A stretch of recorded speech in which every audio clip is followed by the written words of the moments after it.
Olá, seja muito bem-vindo à nossa formação de consultor de negócios. Hoje é a primeira aula.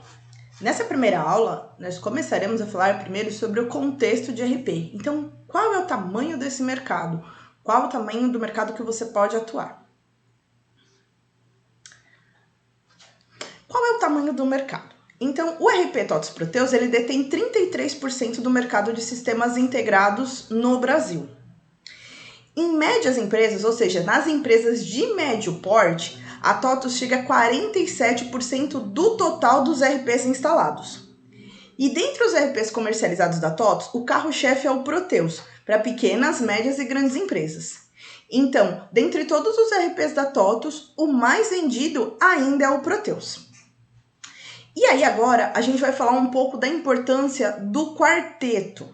Tá? Primeiro, o que é o quarteto? O quarteto são os 4 módulos principais do Proteus: compras, estoque, faturamento e financeiro.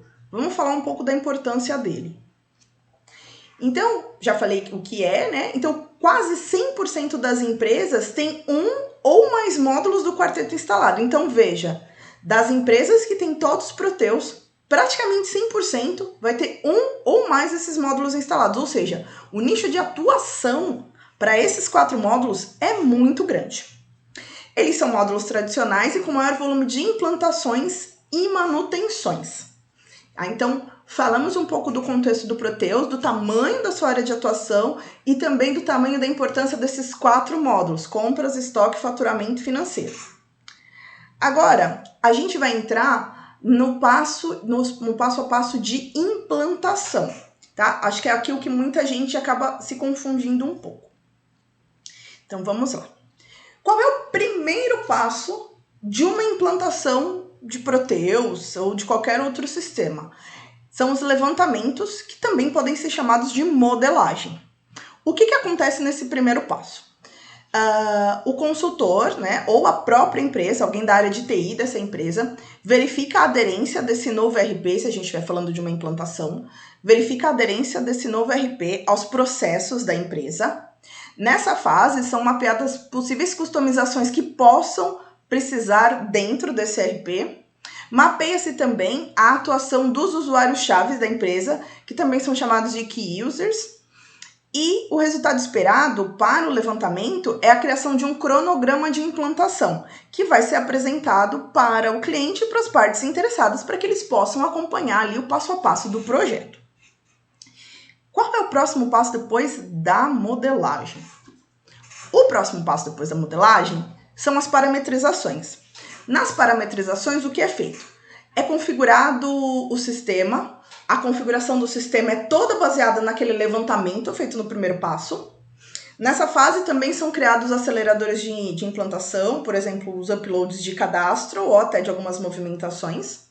E criam-se também os cadastros complexos. Exemplos de cadastros complexos usados em compra, estoque, faturamento financeiro: TES, controle de alçada, natureza financeira, tabela de preço, se a gente estiver falando de faturamento, entre outros cadastros complexos. E qual é o próximo passo? O próximo passo são os treinamentos.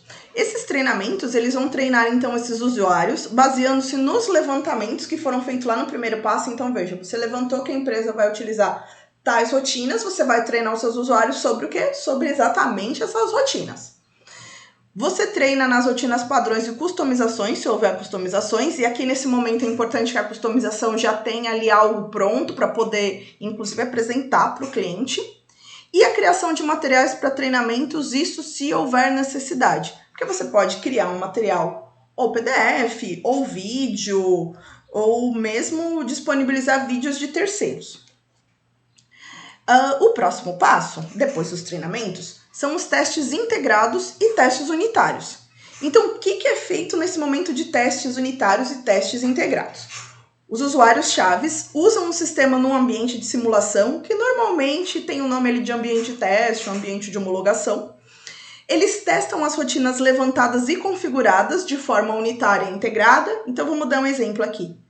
Testa-se o cadastro de produto, testa-se um cadastro de fornecedor e já testa se ele também é um pedido de compra ou até uma entrada de nota.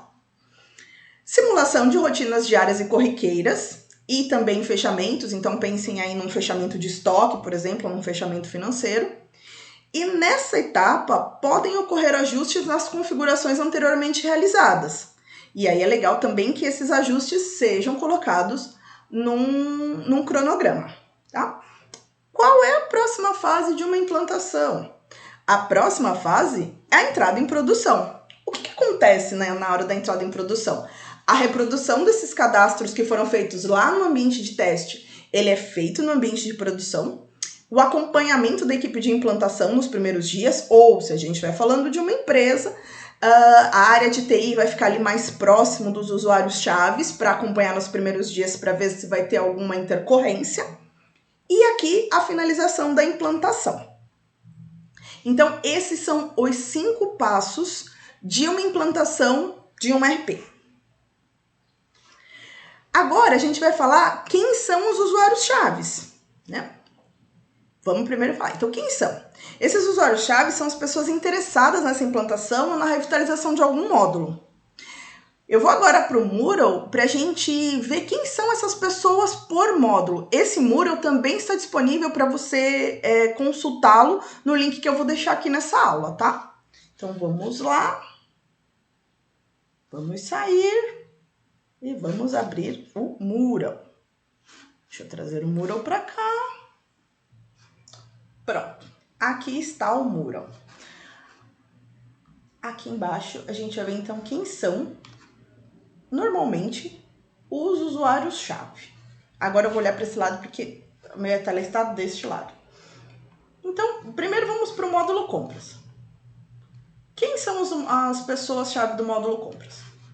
Um assistente de compras, um analista de suprimentos, comprador, um gerente de compras ou de suprimentos e um diretor. Quem são as pessoas-chave do módulo de estoque? Um analista de produção, um analista de suprimentos, um analista de custos, deixa eu aumentar aqui para ficar melhor a visualização, um analista de custos, um gerente de compras ou de suprimentos também e um diretor. E cada um deles vai ter ali a sua necessidade específica e cada um deles vai ter ali as suas perguntinhas que é legal fazer para eles. Quem são as pessoas-chave do módulo de faturamento? Um assistente de vendas, um analista de vendas, o próprio vendedor, um gerente comercial e o diretor. Quem são as pessoas-chave do módulo financeiro? Um assistente financeiro, um analista financeiro, um analista de controladoria ou um controller, gerente financeiro e diretor. Então essas são as pessoas-chave desses módulos. Na próxima aula, a gente vai falar das perguntas que são feitas para cada uma dessas pessoas. E aí eu vou começar a colocar ali um processo para a gente começar a saber o que vai ser implantado numa empresa fictícia. Até a próxima aula!